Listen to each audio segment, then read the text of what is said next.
Hi guys, it's day 200 something. My dog is eating, so I'm sorry for the noises. I'm in my, how do you say that? Still work in progress behind me, as you see, because the kitchen is gonna be here.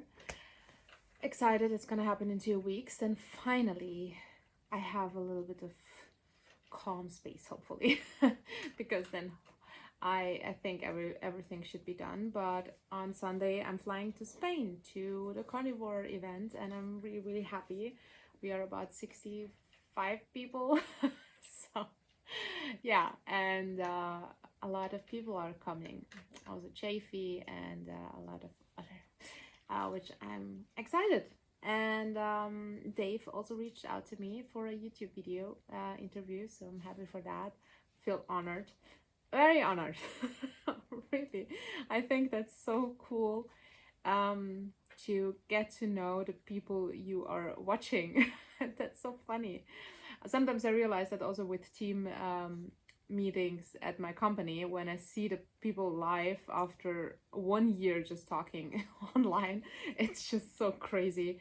They don't match, not even their energy, the looks, nothing looks the same when they are standing in front of me. And sometimes, even when we talk every day, I cannot recognize them in real life, even they look the same, but just a little bit different. So I honestly think that energies really change when you're online or when you're in a crowd of people. So, totally babbling. I'm so sorry. I feel so sick right now because I'm a nasty person. I am. Unfortunately, I really am. And I can tell you why I am. Because as soon as I fast, my cravings go overboard.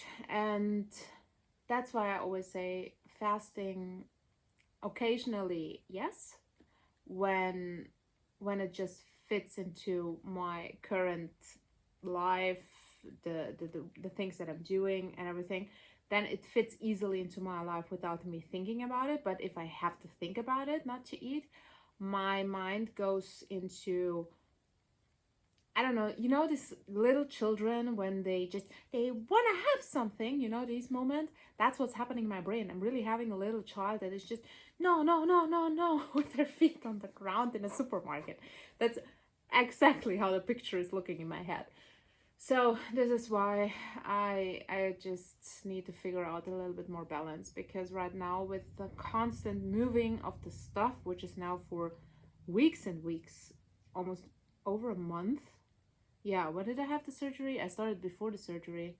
It's already almost 2 months ago, I think. August, September, October. Yeah, 2 months. Whoa. Okay, time really flies this year. 2 months ago, I started just, doing a lot of work stuff here at home. And that's what I realized, which is very tough nutritional wise for me to stay focused, because I'm in constant stress, I wouldn't say, but it's not having your space and or my space where I can cook, where I can put my stuff, where I know where my stuff is, even if I use our apartment that we're gonna rent, but it's not my kitchen. I can't explain that. It just doesn't feel like mine, and then I behave differently.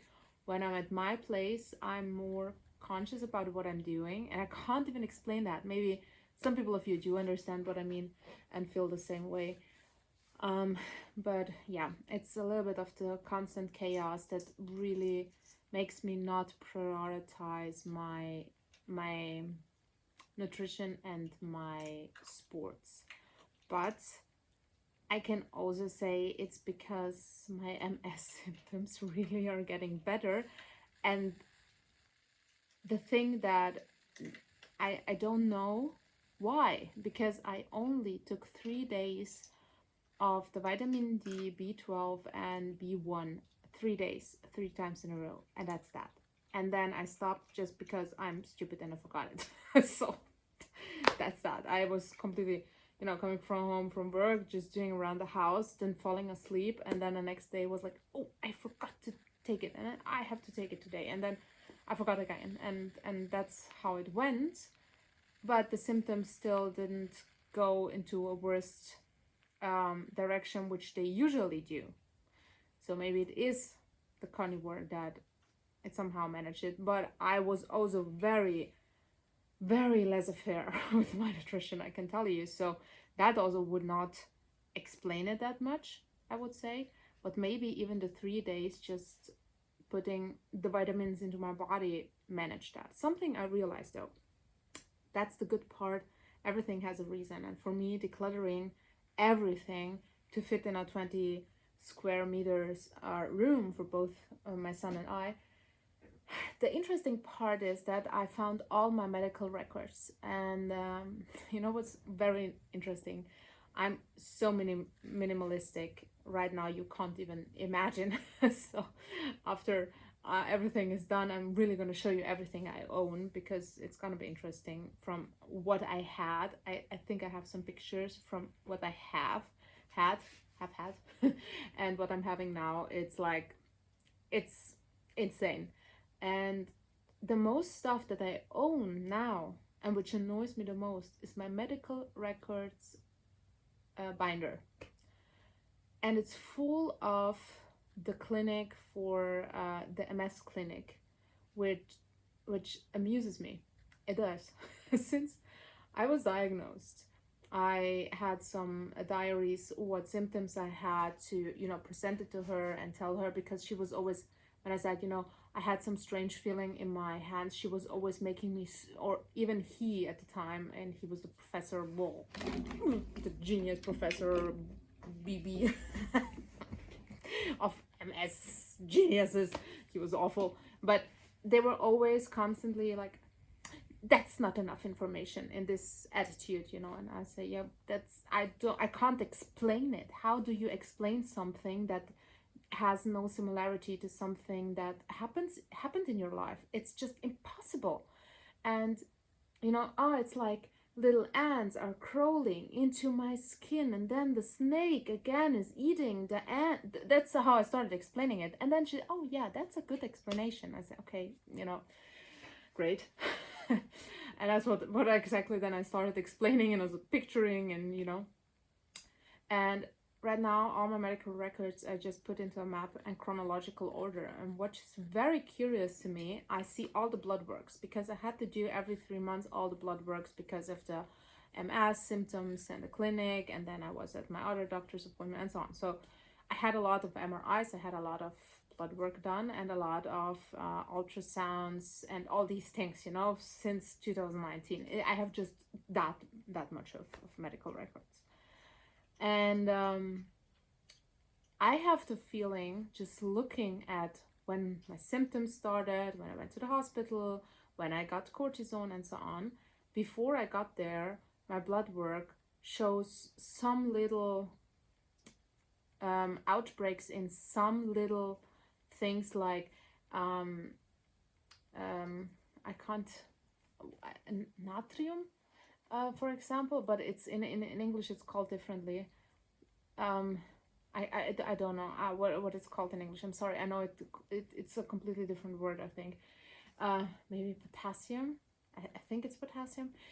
But it was very low, for example. And then I was thinking, what if all the symptoms of the MS sometimes are really a lack of something?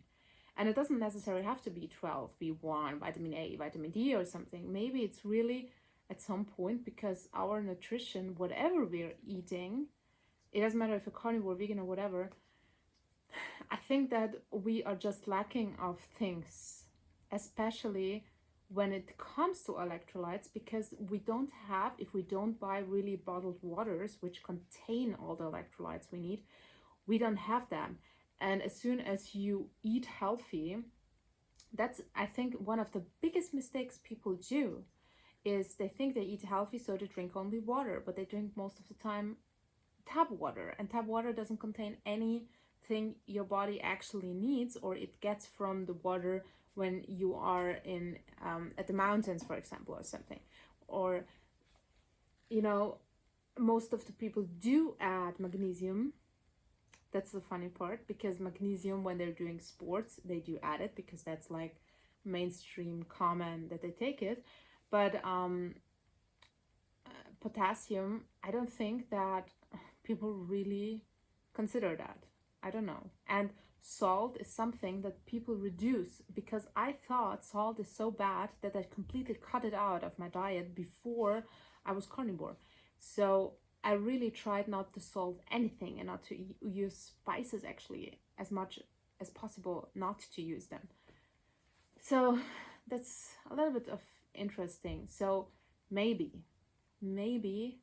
these things come from that, because I did also drink electrolytes the last couple of days when my symptoms started. So maybe that has also a little bit of an impact, as well as the liver, which also contains a big piece of liver, which contains a lot of vitamins. So maybe my body was just lacking of something, and maybe all MS symptoms actually come from that people are just missing something, and it's too expensive to figure out what you're missing. And one of the worst parts is it's so complex.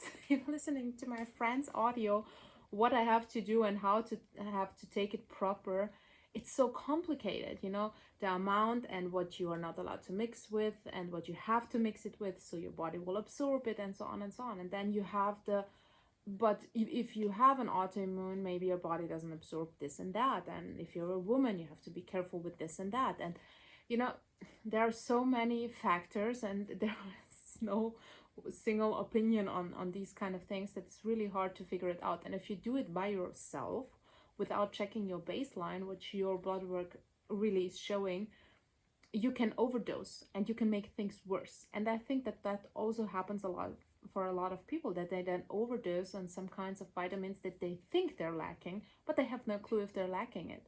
And even if the amount we have to have, or which is normal, is not the right amount when you are a sick person, you need different amounts of for example, vitamin D and B12. The normal range for healthy people is okay, but for not healthy people it's not okay. You need, especially with autoimmune diseases, you have to be way higher, and it does make sense. So I think that's really tough, because it costs a lot of money to figure that out. And even if you do that, it costs over 500 euros in my country. I don't know how much in America, to figure out a little bit of the baseline of some D, B, K, and so on. But in the end, to pay that, you also can have misinformation, because, for example, the iron, what my doctor told me was, if I have the iron shots, the infusion, it takes 10 weeks to show in the blood. So even if you take something, it will maybe also take some weeks, days, whatever it is, no clue, to show them your blood work. And maybe you're just paying a lot of money and not having the right amount, which you really have. So I honestly have a little bit of the theory, just looking at my medical records, that maybe that had always an impact, and it's not always the same. I think it's always something different that is just missing, because of what you're eating, because of your stress, maybe because of, I don't know, it's raining, you don't have the vitamin D as usual, or you're just drinking tap water and nothing else for months and months and months, so you're missing maybe potassium or whatever.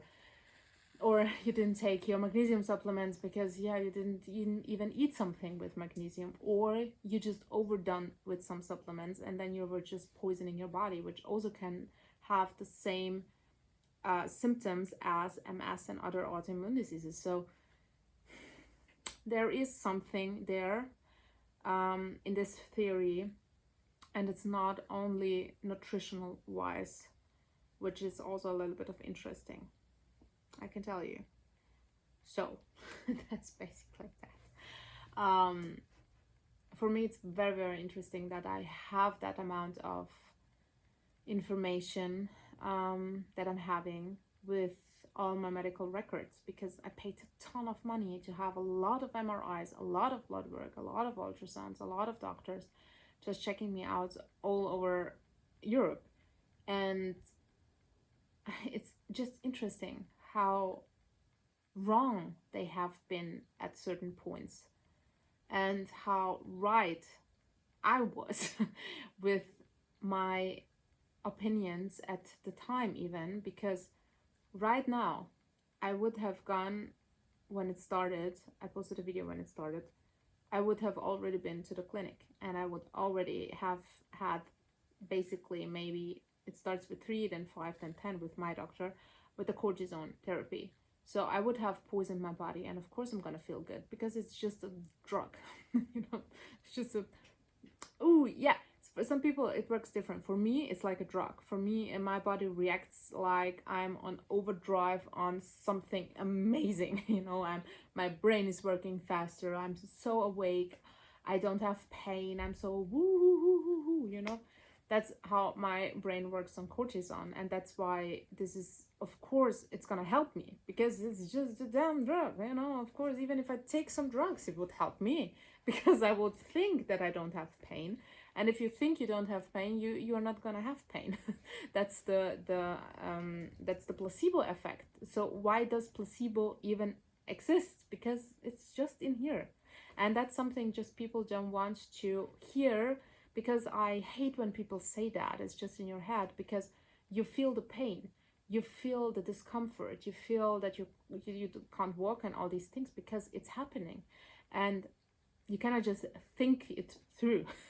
You can't, but still knowing that there is a placebo, that you really can rethink your chronic diseases as well. And they showed it in many studies. So yeah, it's Joe Dispenza's placebo book, the audiobook, you can listen to it, and he explains a lot of these stories also in the beginning of the book, and that made me really think, so do I imagine everything that's happening? And then you feel worse because you think you imagine, and then your pain is getting worse because you make yourself feel bad. And that's something I always say, you even when you cheat, when you don't do what you want to do, whatever it is, it doesn't only apply to nutrition, it applies to everything in life. If you have your goals and you don't reach them, and you feel like a lazy person, like a bad person, like, whatever it is, you make yourself feel worse. And that's the hard part then, to get out of this situation. If you just say, okay, I didn't even do a mistake.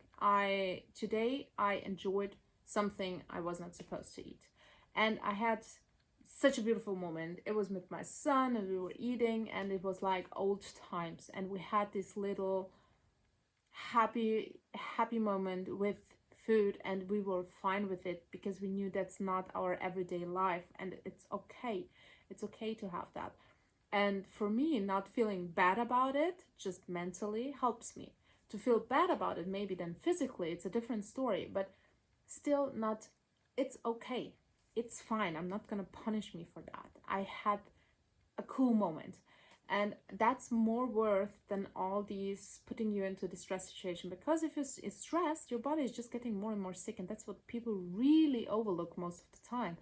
And yeah, so these are my little theories and the things that are just on my mind right now. So I have a little bit troubles breathing because I had carbs. So yeah, I can show you live, by the way, what is happening. So I told you I did not, yeah, I did have occasionally nuts. And nuts are, and fruits. So nuts and fruits. And nuts and fruits are not my friends. And also what I had, because it's just, everything is now triggering, the whole stress situation is triggering my sweet tooth. And please stop giving me advices on how to manage my cravings. That's not working for me. I tried everything, and I talked to a lot of people, read a lot of books. I know everything, and eat salt, and yeah, all the basics, and drink more water. I'm just gonna punch people if they say it one more time. Just drink electrolytes or water. Because that's for me, it's just a mental thing right now. This has nothing to do with actual cravings. I know it's in my brain. I know I'm just a little bit down, I would say. And so to manage that on carnivore, it helps me to have whipped cream without sugar, milk, cheese, these kind of variations, or cream fresh. And as soon as I eat dairy, any kind of dairy, my skin looks horrible. That's why also Bella from Steak and Butter Gal, she had the skin issues and so on, so she doesn't eat dairy, I think. I think she started now again, but most of the time she didn't. I can tell you, dairy is the killer. Dairy is honestly, for the mental health part, to stay on carnivore on track, it helps so much because you can create so many cool things and really enjoyable things. But for skin, for stomach, for progress, unfortunately, it's not a good thing. And yeah, I can show you. You see that? That's what happened on dairy. And my skin wasn't like that at all. So I can tell you that that I need slowly to stop having the dairy. That's one thing. And also I found an old I paid 200 euro for this. Uh, but maybe it's true. I don't know. It's when you test with this little, I don't even know what this is. These little thingies. She tested all the food on my body, and she was just putting it some. I can't remember what she did, but yeah, she tested all the foods that and spices and so on, which I can't handle on paper. And I just found it, and I was curious because I never, looked it up. But I know that some people do. I listened in Bosnia, one had a similar test, and she said she was just eating whatever the list said, and she felt amazing. So maybe there's something in it, because I saw that the instant coffee for me, it was a block. And the only thing that I can eat is whole beans coffee, then self-made like that, like fresh. So because I have a lot of instant coffee right now, yeah, that's probably that. But we don't have to, start in the comments, you have to stop the dairy, you have to stop this, you have to stop that. I just don't want to. I don't want to right now, and that's my brain. So I don't feel bad about it. I know what to do. I know where to go from here, from the steps, and which I'm taking. And it was gonna be great for me to be in Spain in a strict carnivore, being surrounded by people, and I think that will change my mindset a little bit even more, and really focus me on the right things again, and just having a little bit of a me time without all the chaos. And then coming home, and hopefully everything will be done with the kitchen in the end, and then it's done.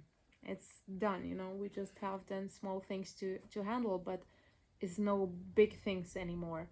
And my outside patio just looks so cool. I managed to create everything from old stuff we had, and it's cool. And yeah, I was just rethinking so many stuff, and I felt so bad about so many things that I bought that I don't need, that I don't use, that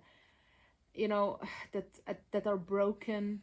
And I really felt bad about something that I broke just because I was not really careful with it, and so on.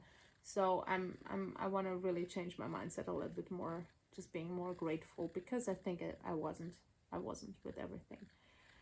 So for me, where do we go from now is just, I'm gonna start tomorrow with reducing a little bit of my dairy consumption, but have enough to not have cravings, especially in the beginning of a transition, again back to a little bit stricter version of carnivore. That's that. The second thing is that I am then in Vienna again, in the office. So I will try to figure out a way not to be too much involved in all the food situations there, because the big corporate company with a lot of people celebrating their birthdays and cakes and stuff, offering constantly every 5 minutes somebody's coming to the table and offering cookies, which are just my downfall. So it's hard to navigate through that, but I will try to do my best to get a little bit better at it. That's why I don't often go to Vienna. That's not the reason, actually. And then we have on Friday a big team event. That's gonna be interesting. So I hope they're gonna have a buffet or something, a Russian dish, or how do you say that? So I can just pick and choose something I like. And then I need to work on my workout. I'm sorry, because yeah, I look awful. I look awful. Really, my body is mushy and bleh. So, a lot of people who know me, they saw some cool videos where my stomach was completely ha ha ha ha ha. So damn it, I just broke my things. So I can't even. You see that?